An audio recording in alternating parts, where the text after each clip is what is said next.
ini ndoda kudzidziswa kudya mboro pese pandovabata vachida kudya vanoti uri kunyanya kudzvanya. Kana yambira inonyanya kudzvanywa papi ine yafuta kwese.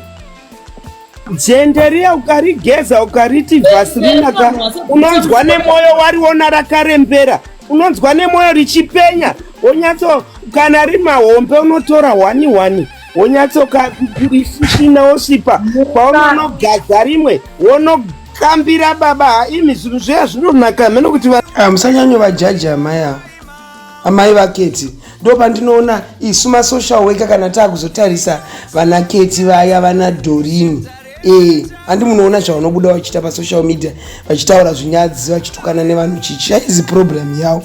Vana vakarerwa nehure ndo zvavanokuita. Mai ava ihure ndimukona kuti amai ava izi hure andimukona.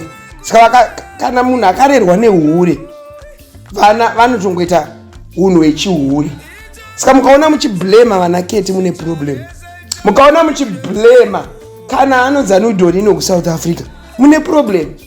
Vana veihure mai vacho mai vablame wewe vaisiona nababa wana Keti voendo vachinotsvaga kurarama. Zvinhu zvava zvakaoma kubhoira uko.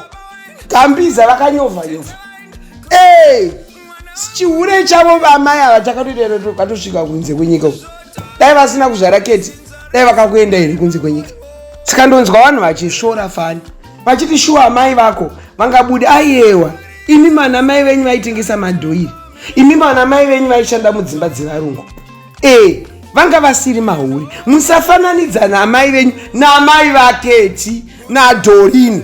Avaihure ava amai ava njapisi gwenga mungovonga. Mahure ebhoeraya kare pasi pasati parohwa nenyundo asi vakagona maya vatori nevana vari kunze kwenyika. Vana Dori ari kuninguko, Dori ari kuSouth, Keti ari kuUK. Vane vana vakawanda stereki becherawo ravasvitsa kuri amaya. Regai vasununguke. Moro hure.